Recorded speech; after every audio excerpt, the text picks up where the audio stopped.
In September 1971, Lloyd's Bank in Baker Street, London, became the scene of one of the most death-defying robberies of all time. This exposed a vulnerability which sent a shudder through the banking world. This particular kind of offence takes major planning. It takes a certain amount of criminal audacity. I mean, explosives, thermic plants, these are serious endeavours.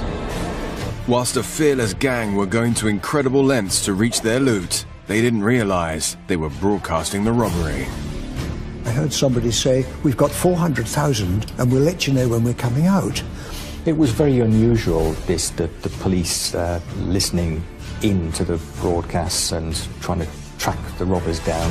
What followed was an extraordinary game of cat and mouse that shook the very foundations of the country's establishment, making this one of Britain's biggest heists.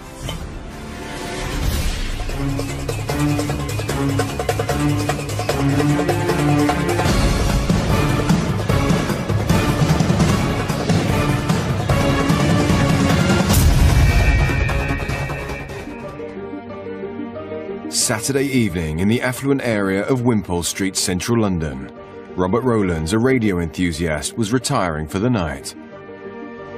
I thought I'd go to bed early, read a book, maybe listen to the radio, and so I turned it on, and it happened to be on the Citizens Band frequency, which is the walkie-talkie frequency.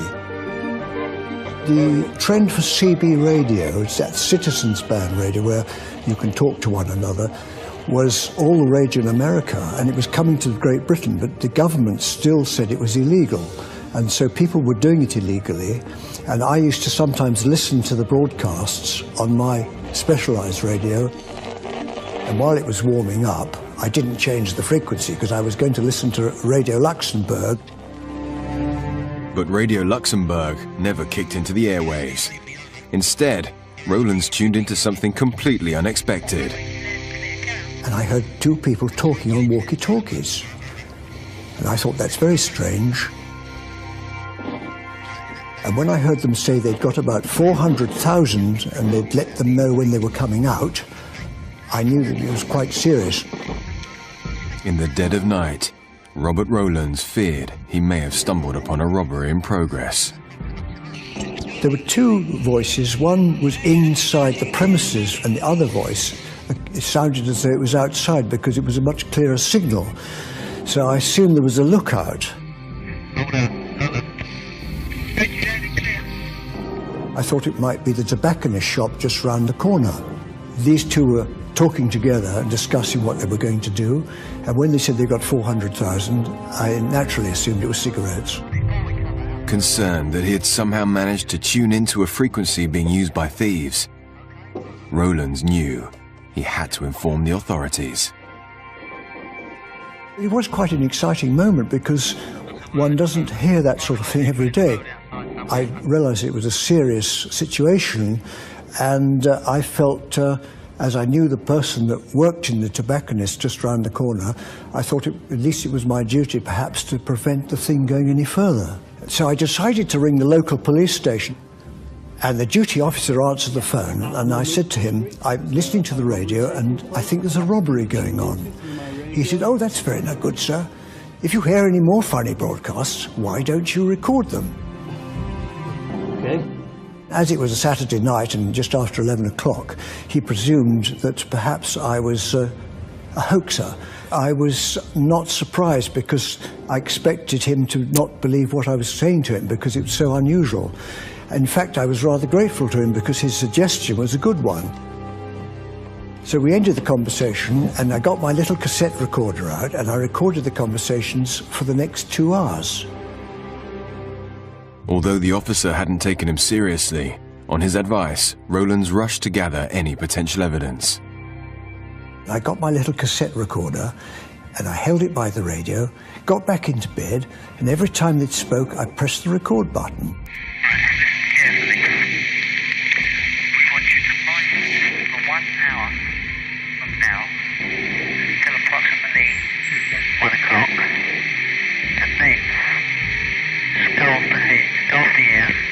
Get some sleep and come here with both radios at 8 o'clock in the morning. Over. What followed was an extraordinary heated conversation between members of the gang. That's a bit ridiculous, mate. I'll never wake up like that. Over. What time do you think you'll wake up? Over. Well, I might just well come out and come back in tomorrow, mightn't I? If you're going to do that. With one man wanting to take a break, the other clearly had an issue with the decision. I suggested we carry on working tonight, mate, and get it done with. Over. But this was met with a firm response and revealed more about what was unfolding. Look, the place is filled with fumes where we was, and if the security come in and smell the fumes, we're all going to take stoppo and none of us have got nothing. Whereas this way, we've all got 300 grand to cut up. And when we come back in tomorrow, security have nosed it up for us, well, at least we've got something. Over. Then there was the young voice, which sounded like a woman. Hello, do you read me? Over. I read you loud and clear. Carry on. I was getting quite tired at that point, but when they said that there were fumes where they were, I realised it was a bank robbery and they had to leave because they couldn't breathe. Rowlands realized he was onto something major. With the discussion about security and fumes unfolding, he knew it was vital to gather more evidence. Despite one of the men's urgency to down tools, the other was defiant. Railways are like organ stops, mate. I'm not going to be any good as mine anyway. I can hardly see now. If I don't do something. Over. Yeah, but you can go to sleep tonight. Over. How am I going to sleep tonight, mate? For a start off, I won't wake up. There's a certainty that. And I'm not going to sleep very well up here, am I? Over. Despite a potential robbery in progress, the thieves were getting into an argument about what to do next. There was all sorts of stupid, childish-like excuses, and the people in the bank got quite angry. I won't be able to sleep anyway, because it's freezing cold and everything. Over. You do what you've got to do, bub, please. The lookout man didn't want them to leave the bank, but the man in the bank wanted to leave because they couldn't breathe. The fumes were so bad. In fact, a deep voice came onto the radio, and everybody stood to attention. The man on the roof immediately changed his attitude. It was obviously Mr. Big, the man in charge of the whole operation. It was possible for us to work on and all the working on. I've been working non-stop all day. If you put the earplug in your ear, you had the radio on, wait, but it would be like an alarm call, won't it? Over. And the man on the roof calmed down then. I will stay here. I will stay awake. Will you try and get in a bit earlier? All right? So they left the bank, and he was left to sleep or not sleep. The robbers had leaked vital clues, and with early conversations alluding to the theft of thousands of pounds, Rowlands was now in a race against time to warn the authorities. It was about 1 o'clock when I phoned the police the second time. As I hadn't had much response from the local police, I phoned Scotland Yard. I told him that I knew there was a robbery going on and that I'd recorded it.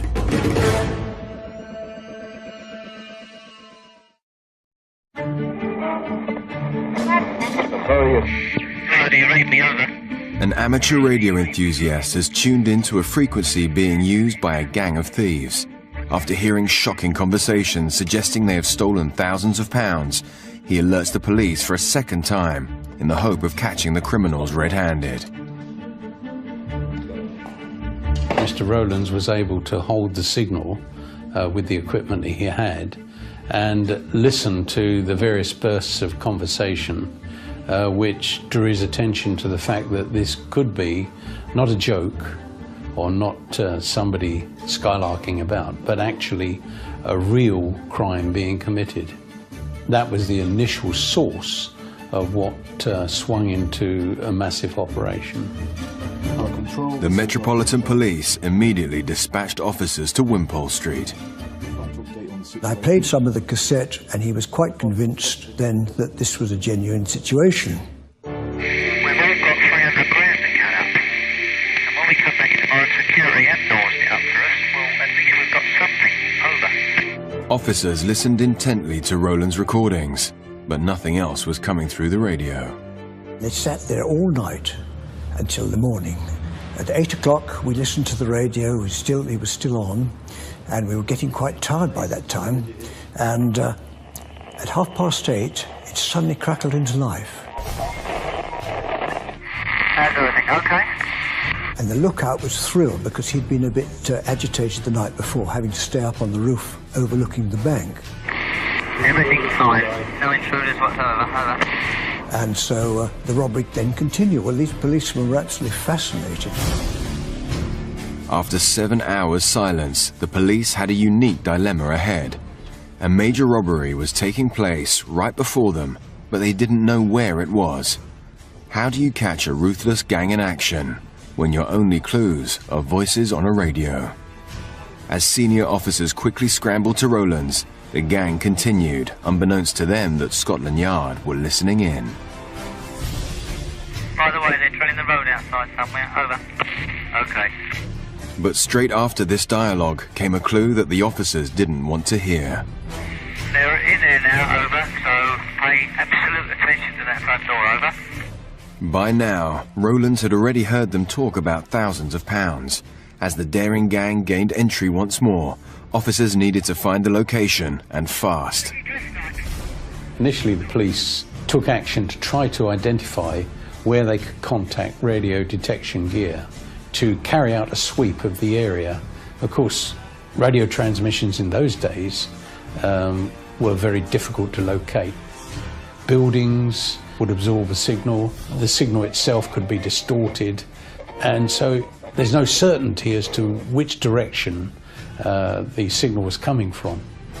Shortly after that, there was a bit of a drama because the restaurant next to the bank, one of the waiters must have heard all the noise because he went to the bank and he put his eyes against the window and tried to see what was happening. Hold on. Over. Stretch it out and clear. The guy from next door has just gone and looked in our window. He's gone back to his doorway now. He's standing in his doorway, but he come and looked in our window. Over. And then again he came and had another look. They had to stop work for a short time because the waiter could obviously hear a lot of noise going on. Roger. What is he doing? So he's just standing there at the moment. Over. Hello. He's gone back in now. Over. And these clues I would have thought would be vital in detecting which bank it was. But they seemed to think that there was a lot of drilling of the roads on Sunday mornings anyway, and they thought it wasn't important. But the waiter was important because not many restaurants would be open on a Sunday morning. But as teams were scrambled to search for anything to identify their whereabouts, the one and only link to the unfolding drama fell silent. The bank robbers were alerted by the fact that the waiter had looked through the window and were obviously getting a little bit nervous because they left the bank and they gave an indication to Bob on the roof that they were leaving by saying, Would you like to change to the other channel? Over. and after that there were no more broadcasts. So one can only assume that was the code for leaving the bank.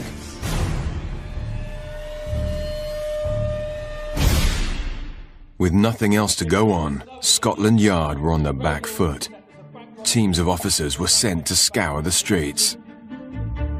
Okay, guys, come on, let's move it. 750 banks were checked within an 8-mile radius of central London. The actual bank staff, bank managers, bank security people had to be alerted to actually attend with the police and check premises because police don't have right of entry to these places. With no further messages coming through, the officers could not establish if the thieves had changed frequency or had already looted one of the major banks in the capital and fled.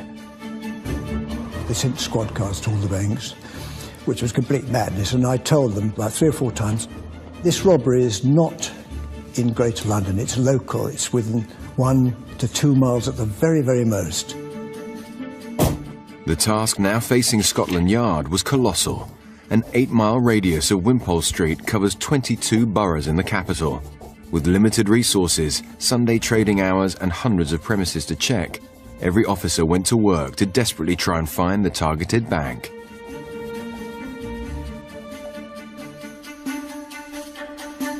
The risk factor for the actual losses were increasing because the simple length of time that the criminal operation had been going on. Really, you're looking for a needle in a haystack. That's the reality of communications at that time. By Sunday evening, more than a day since the first radio communication from the gang was detected, Scotland Yard was still combing the streets of London. And an enormous police operation was going on, but going on fairly covertly in order not to disturb the criminals or to try to catch the criminals in the act of committing the crime. In a race against time, more officers were drafted into the already extensive search. As the investigation grew, businesses in London opened as usual on the Monday morning. Well, the bank manager, when he entered the premises and the vault was opened, there were over 260 vault boxes opened, strewn across the floor. To any bank manager, it must have been his worst nightmare.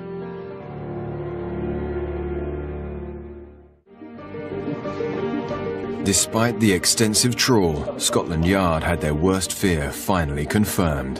Come on! It was only on Monday morning when the banks opened that the report came in that it was the Lloyds Bank at Baker Street. Lloyds, in the heart of London, had been part of the UK's financial empire for over 100 years, serving customers from its busy branch on the corner of a well-known high street.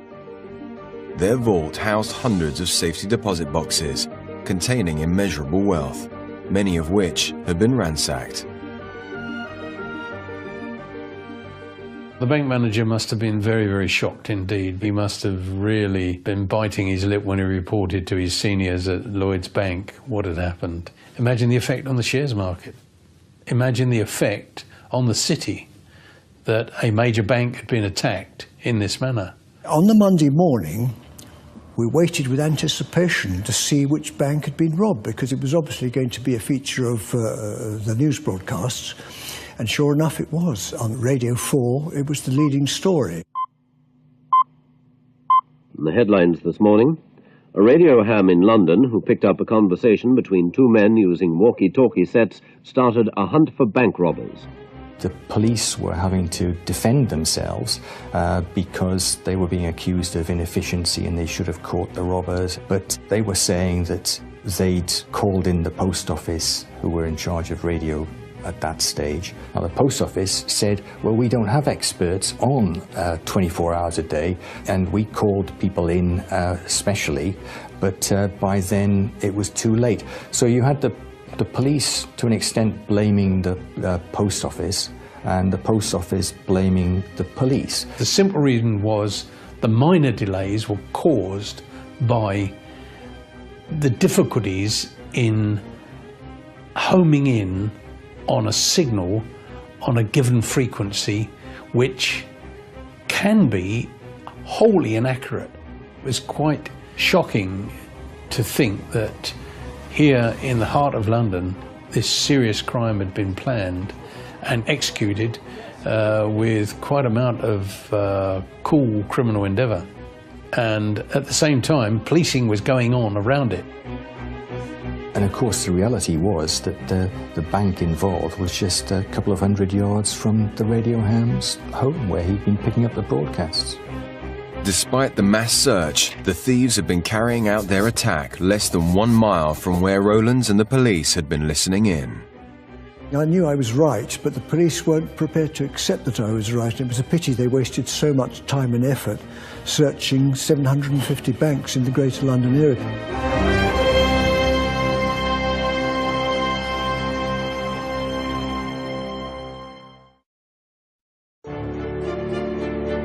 The most audacious robbery in British history has taken Scotland Yard by surprise. Having listened to a gang of robbers trade remarks on walkie-talkies, officers searched London to catch them in the act, but the gang got away after ransacking a bank vault only a mile from where police were listening in. Now further revelations come to light. We'd had robberies where robbers had got in through the ceilings of banks before, but I think this was probably the first that was coming up from under the ground.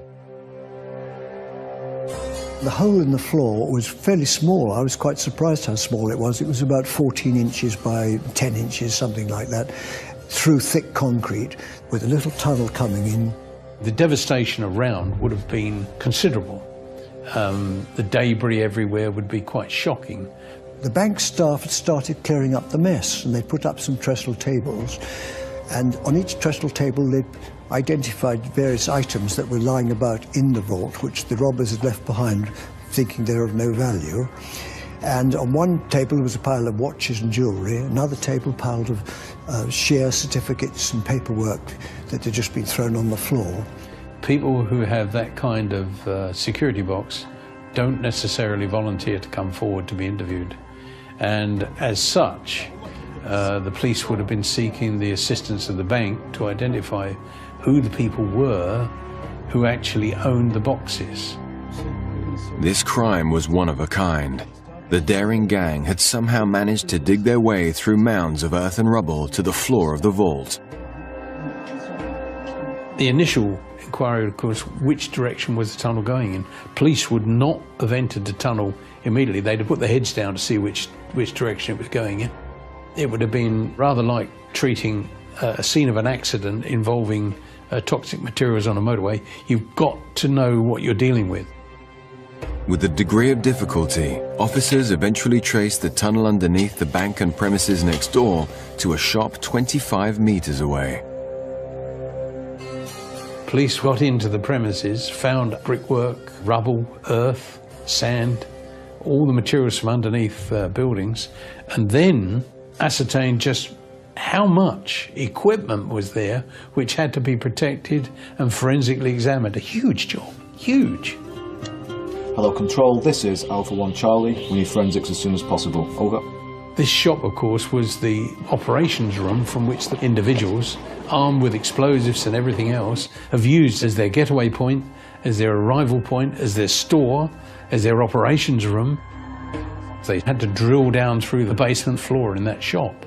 The actual hole itself was small enough to be concealed using shoeboxes. Very, very claustrophobic conditions. And they went about it with a determination that said to me, there's been a major level of planning involved in this. The scene that faced detectives in the nearby vacant shop was extraordinary. The gang's meticulous planning was evident. The windows were all whitened up. There was a notice in the front to say reopening 1st September. It was a common feature of the West End of London for this kind of shop to close down and reopen with another style of shop. Anybody visiting the shop would have thought that it was a purely normal premises. Detectives assessed the scale of the robbery and started the enormous task of finding clues. Meanwhile, rumors about what the gang were looking for in the vault began to circulate. The rumors made it very, very difficult for the operations room to sort out what was real and what wasn't real. Allegations that the target was not in fact money and jewels, but compromising photographs of people in power were quickly dismissed by the Yard. In order to follow up what was factual and dispel that which was rumours such as blackmail, photographs, stuff like that, think in the line of the way the criminal committed his crime. Blackmail material, I would suggest, if it even existed, would not have been the prime target of these criminals, because the simple reason was the kind of individuals that carried out this crime are using explosives and other materials to forcibly enter this bank, and then over 260 security boxes within the bank.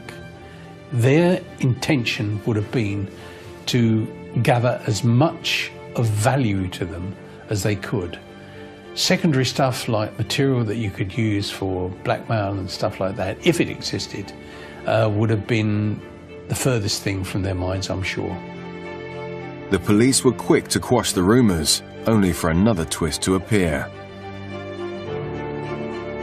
Bob Maguire from the Evening Standard was listening to the cassette, and the police burst into the room, grabbed the telephone from Bob Maguire. He was talking to his editor, and he looked at them, and the policeman turned round and said, "We're putting a D notice on this, and you mustn't talk about it." There was a ban or an embargo on the Sunday, and the police didn't want to alert the robbers to the fact that they were onto them.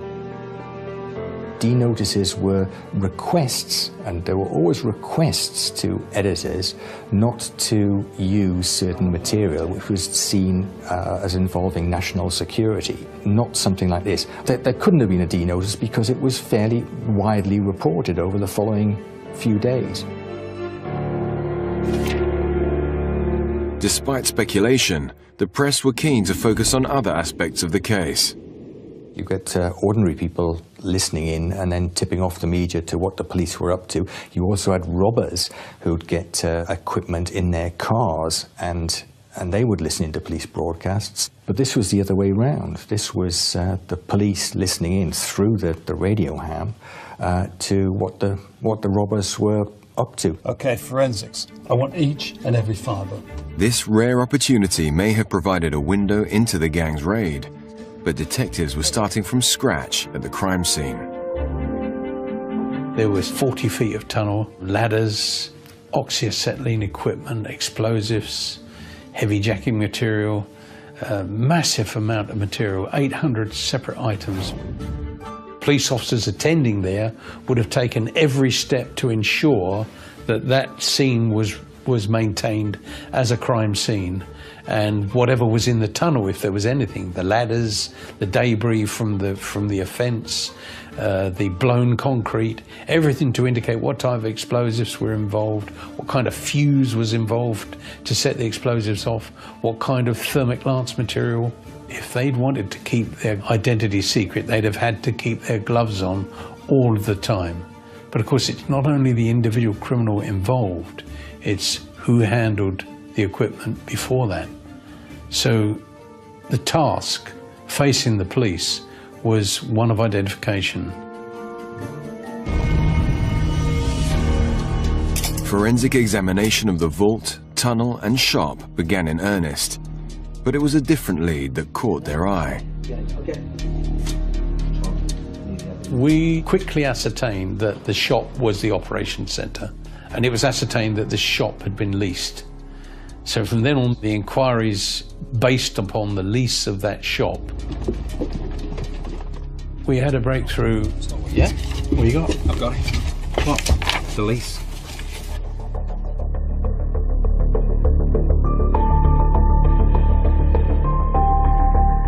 The investigation exposed the individual involved in the lease of the shop.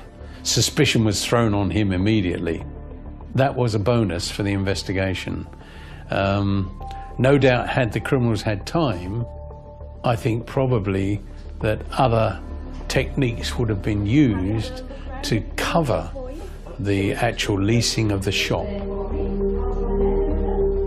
Police had their first major lead, which led them to 64-year-old leather goods dealer Benjamin Wolfe. Scotland Yard had a brilliant method of locating and identifying who were known associates. So pools of information were coming through from division, from everywhere. The problem was in bringing this together in a coordinated manner so that it became evidence.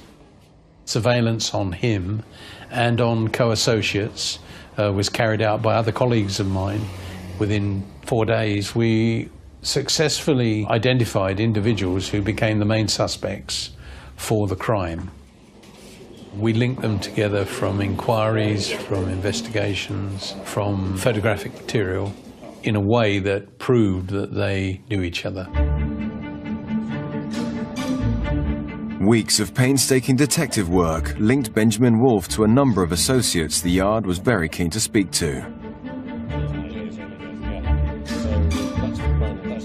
Reginald Tucker, 37 years old, a company director from Hackney.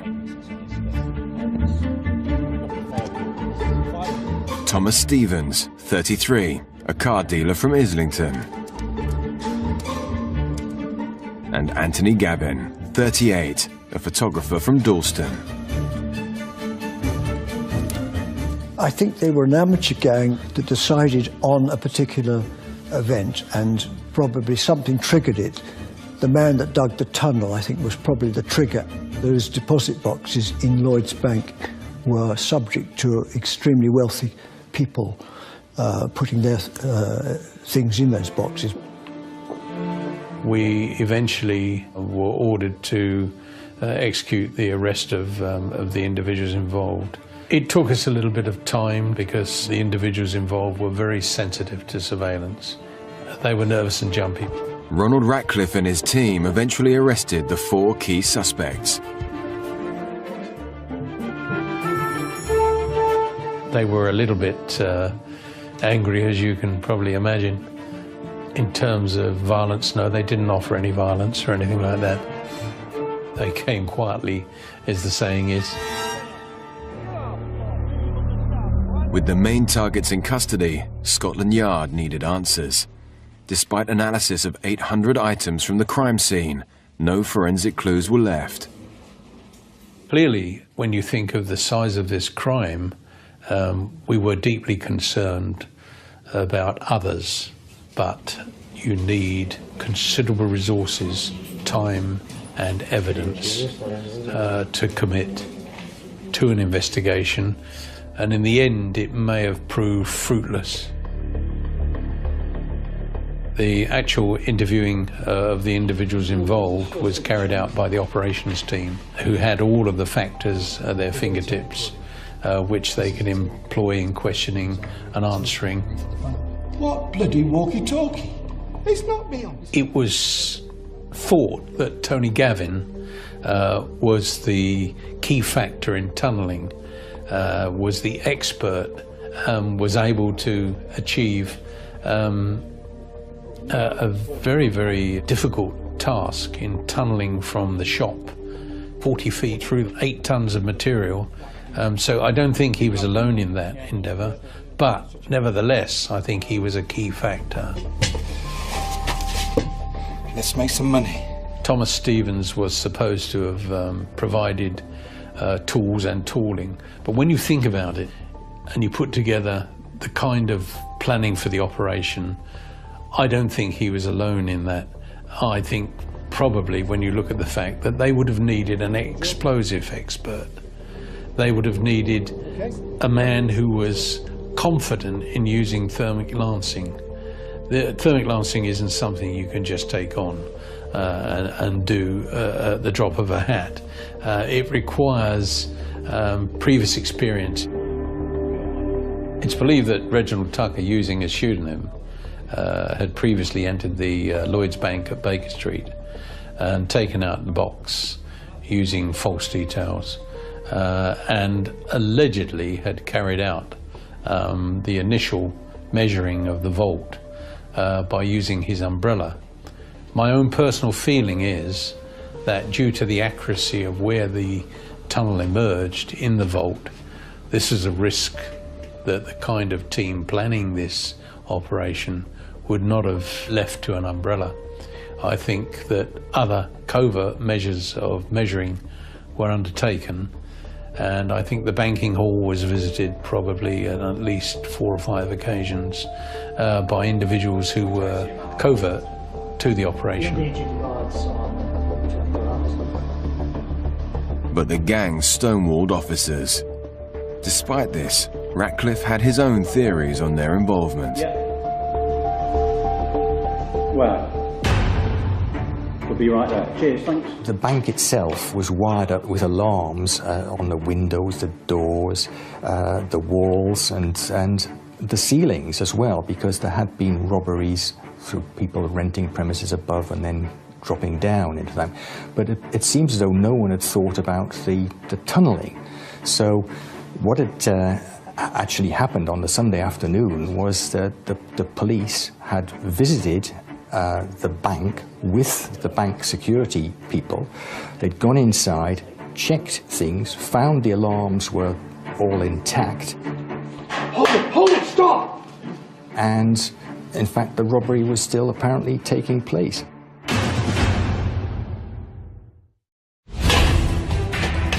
Lloyd's Bank in central London has been the target of the most elaborate heist the capital has ever seen. The amount stolen from safety deposit boxes potentially ran into millions of pounds. With no sign of the missing loot, Scotland Yard also learned how officers were just meters away from catching the criminals in action. We did visit the Lloyd's Bank, but the police officer just doesn't walk into a bank. He relies on authorised personnel to be with him. And so the initial check at the bank and in the area revealed everything to be secure. There was no sign that the vault had been disturbed. Hold it, stop! My feelings are that probably they were still inside the bank. They were probably ready to make a quick getaway if they had to, but I think that they'd been achieving quite a lot already. Despite this close call, the hardened criminals got away, but not for long. A careless oversight on the lease of the shop led detectives to one of their suspects, and the rest unfolded. I think, to use the term, I think you could say that they staged them. We've got your voice on tape. They eventually pleaded guilty on the advice of their lawyers.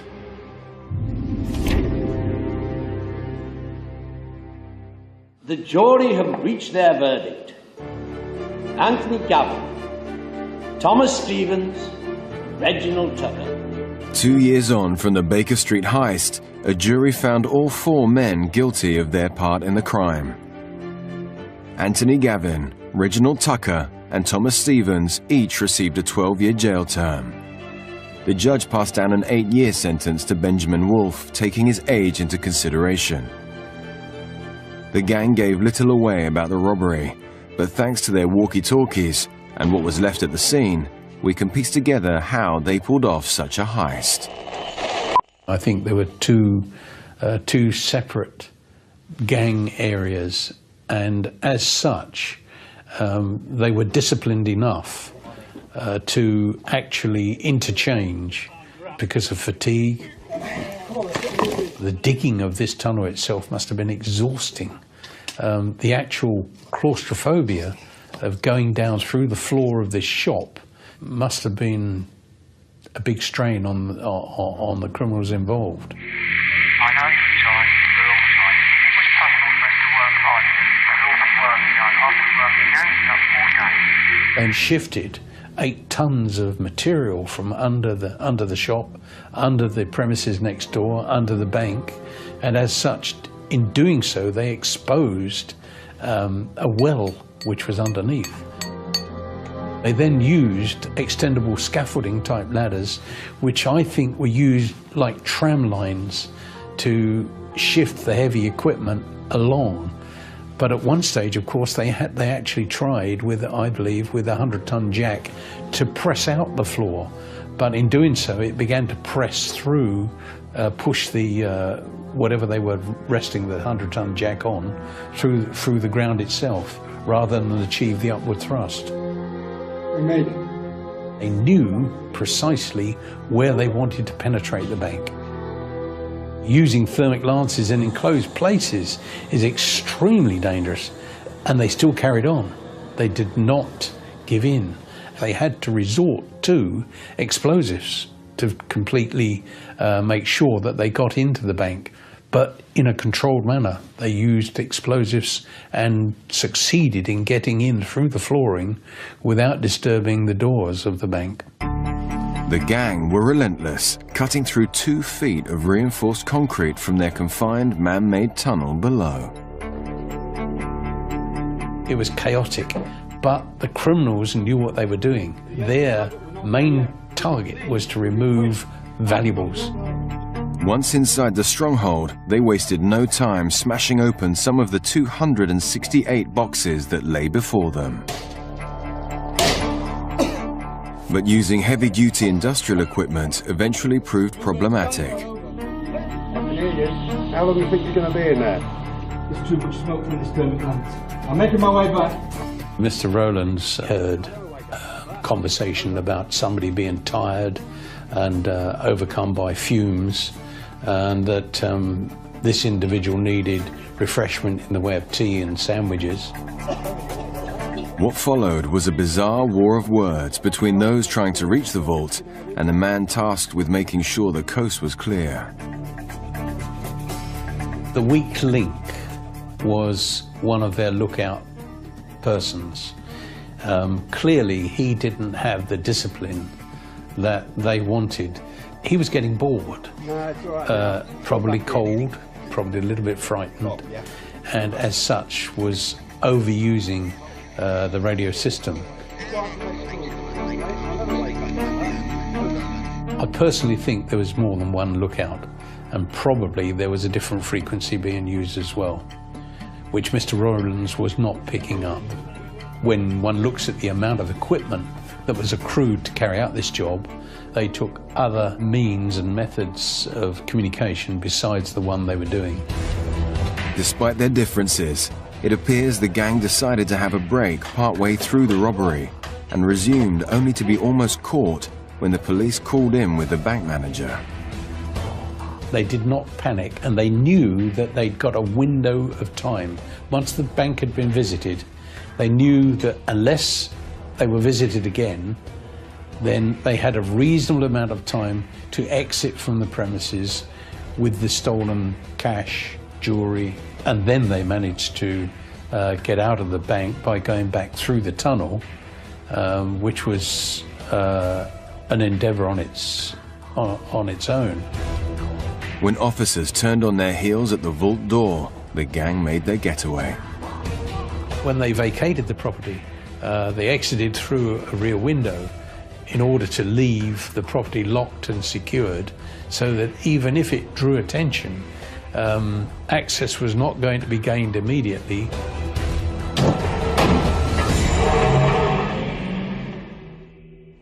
The team knew their method of entry would catch the authorities off guard and buy them more time. By the time officers realized they had visited the raided bank, the criminals were well away. I'm sure that some monies were already into other vaults elsewhere or abroad. The whole element of where to shift monies through money laundering would have been already in action. It's often been put about that there were insiders involved. Personally, I don't believe that, because criminals would not trust an individual who worked in a bank to hold up to keeping the secret long enough that they intended to exploit their knowledge. This would have involved planning for more than at least 2 or 3 months, particularly to get together the equipment. Some elements of the crime will always remain a mystery. None of the stolen goods were recovered from the raid, and the total value of what was taken has always been open to speculation. No one will ever know, because some of those boxes may have been full of all sorts of exciting things. The final estimate was that it was about £1.5 million, which is a lot of money in those days. But no one will ever know precisely, because in these bank boxes, people wouldn't necessarily want it disclosed what they were keeping there. The Baker Street heist goes down in criminal history thanks to Robert Rowlands honing in on the thieves' radio frequency. But Scotland Yard were keen to pick up on a crime Rowlands himself was committing on the evening. After the robbery, the police were considering prosecuting me for listening to unlicensed transmissions under the Wireless and Telegraphy Act. They were persuaded not to prosecute me because it would be very bad publicity for the police force, considering that I was trying to help them find the robbers. 15 years later, I got the cassette back. It was hiding in a safe in Paddington Green Police Station in London. Rowlands was also contacted by Lloyds. They gave me a cheque for £2,500, which I thought was extremely decent of them. Such a brazen attack on a bank has not been witnessed in Britain before or after 1971. A final twist in the tale could give an insight into where the gang got their inspiration. Someone pointed out that Sir Arthur Conan Doyle's fictional detective Sherlock Holmes had investigated a near identical robbery. Now, Sherlock Holmes was supposed to live in Baker Street, and here you have a bank in Baker Street. Now, in one of his stories, he said that he'd learned of some robbers who had dug a tunnel from a shop next door to a bank, had tunneled down, and then had come up into the bank. The only difference between the Sherlock Holmes story and this one was that Sherlock Holmes was waiting inside the bank when the robbers came up through the floor.